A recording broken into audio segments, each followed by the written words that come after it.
Of triangle ही पढ़ेंगे। पहले पिछले वीडियो में मैं थ्योरम 7.1, 7.2 और 7.3 इन तीनों के बारे में बता चुकी हूँ। आज आगे देखते हैं कि कौन कौन सा थ्योरम है। सबसे पहला 7.4 यानी 3 के बाद हमारा 4 आया, उसमें SSS कॉन्ग्रुएंस रूल है। फिर 7.5 में RHS कॉन्ग्रुएंसी रूल है। ठीक है, इन दोनों को मैं सिर्फ बताई हूँ कि आखिर ये रूल है क्या। ठीक है, प्रूफ करने में नहीं बताई हूँ। आज 7.6 के बारे में पढ़ेंगे। 7.6 है हमारा क्या, 7.6 थ्योरम में दिया गया है if two side of a triangle, मान लेते हैं कोई एक ट्रायंगल है, ठीक है, उसमें दो साइड है, टू साइड्स आर अनइक्वल। वो दोनों साइड क्या होगा अगर अनइक्वल हो तो, ठीक है, दिया हुआ the angle opposite to the longer side, यानी कि जो सबसे बड़ा साइड है उसके अपोजिट जो एंगल होगा वो बड़ा होगा, ये प्रूफ करना है। ठीक है, फिर से एक बार थ्योरम को समझ लेते हैं।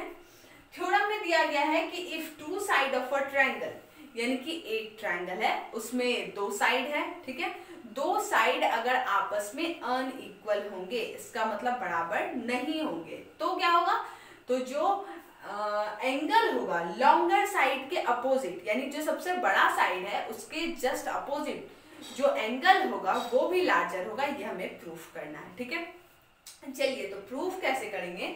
सबसे पहला गिवन में क्या लिखा गया है, triangle ABC such that AB is greater than AC, यानी कि एक ट्रायंगल लिया गया है ABC लिया गया है। ठीक है, यहाँ पे है ABC जिसमें क्या है AB जो है वो AC से ग्रेटर है, यानी कि ये AB ये वाला जो है वो AC से ग्रेटर है। दिख भी रहा है AB क्या है AC से बड़ा दिख रहा है। ठीक है, आगे फिर प्रूफ करना है कि AB अगर AB हमारा बड़ा हो तो लॉन्गर साइड है तो इसके जस्ट अपोजिट कौन सा एंगल होगा C, और फिर AC अगर छोटा है तो इसके जस्ट अपोजिट ये वाला, यानी कि C B से बड़ा होना चाहिए। तो यहाँ पे वही लिखा गया है कि angle C is greater than angle B।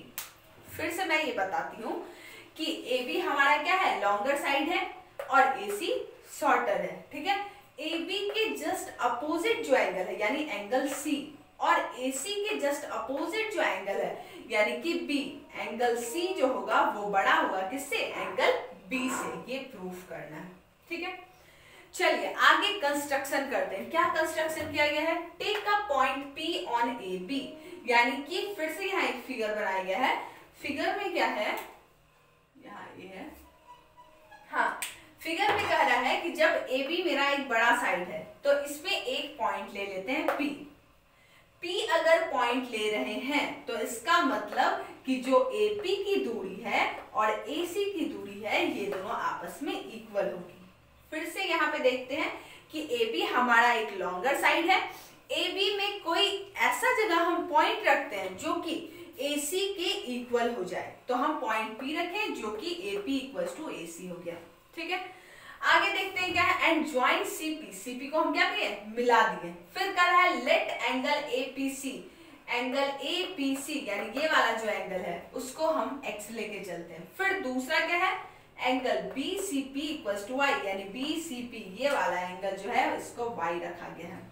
ठीक है, आगे प्रूफ ऑफ करते हैं। सबसे पहले गिवन लिखा गया, फिर क्या प्रूफ करना है वो लिखा गया, फिर क्या कंस्ट्रक्शन किए हैं हम वो लिखे, और फाइनली अब हम प्रूफ करेंगे। प्रूफ क्या है, since AP equals to AC, देखा हम लोगों ने यहाँ पे AP और AC क्या है इक्वल है, किस चीज से, बाय कंस्ट्रक्शन से। तो याद करते हैं कौन सा थ्योरम 7.2 में यही था कि अगर दो साइड आपस में इक्वल हो तो उसके जस्ट अपोजिट जो दोनों एंगल होंगे वो इक्वल होंगे। तो इसका मतलब यही है कि ये साइड और ये साइड यानी AP और AC आपस में अगर इक्वल है तो AP के जस्ट सामने वाला एंगल यानी एंगल ACB और AC के जस्ट सामने वाला एंगल APC, ठीक है, यानी APC और ACP आपस में इक्वल होंगे किस चीज से, 7.2 थ्योरम से, जो कि मैं पढ़ा चुकी हूँ। आगे क्या है, यहाँ पे वही लिखा गया ACP इक्वल्स टू APC, तो ये अगर हम लोगों ने x रखा था तो ये भी x हो गया। आगे क्या किया गया, ऑन लाइन AB लाइन को लेकर चला गया, ये लाइन को, ठीक है, इसमें क्या है एंगल APC APC यानी ये वाला एंगल हमारा, फिर है एंगल BPC यानी ये वाला एंगल, ठीक है। इन दोनों को जोड़कर 180 होगा, जो कि किस चीज से होगा, लीनियर पेयर। लीनियर पेयर में क्या होता है, दो एंगल का सम हमेशा 180 होता है, ठीक है।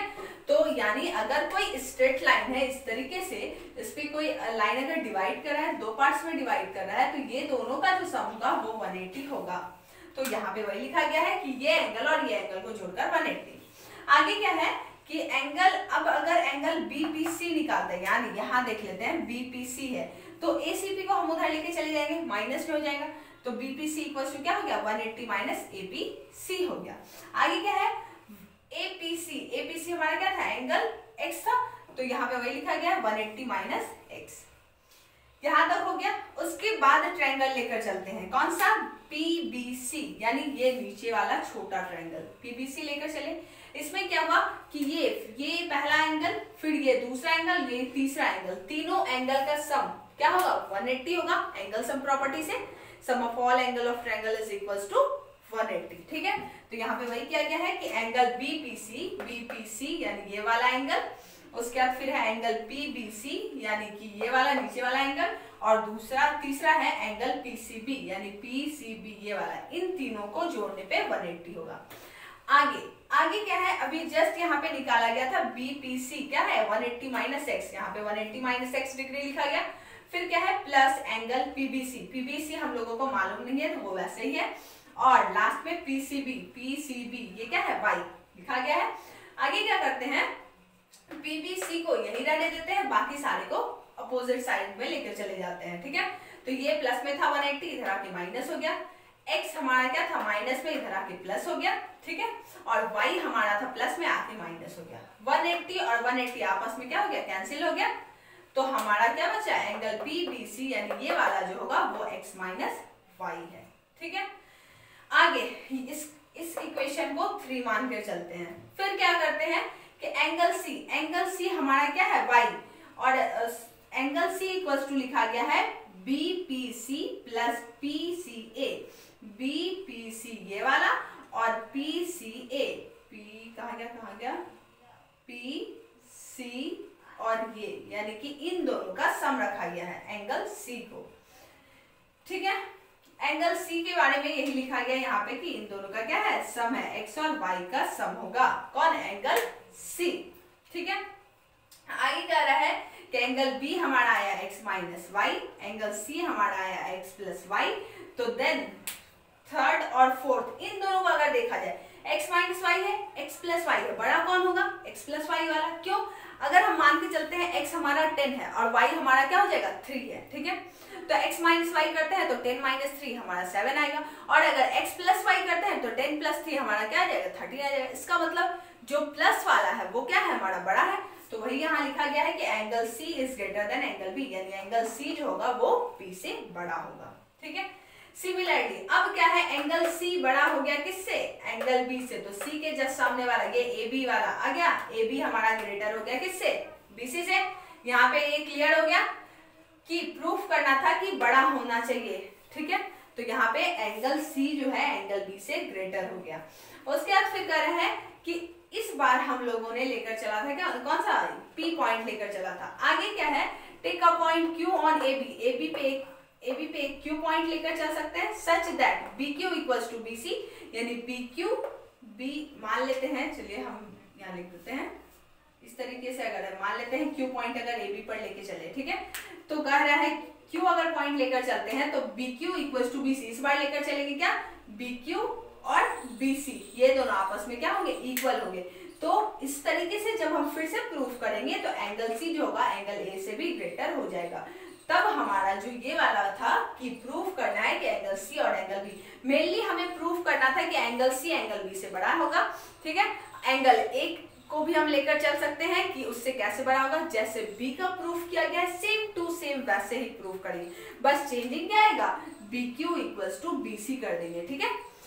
चलिए तो आज मैं बताई हूँ थ्योरम 7.6, आप लोगों को समझ में आ गया होगा, अगर नहीं समझ में आया होगा तो आप पूछ सकते हैं। नेक्स्ट वीडियो में हम फिर से थ्योरम के बारे में ही पढ़ेंगे। मेरे ख्याल से 1 या 2 थ्योरम बचा हुआ है, उसे पहले क्लियर कर लेंगे, तब आगे हम फिर एक्सरसाइज करेंगे। ठीक है, आज के लिए इतना ही।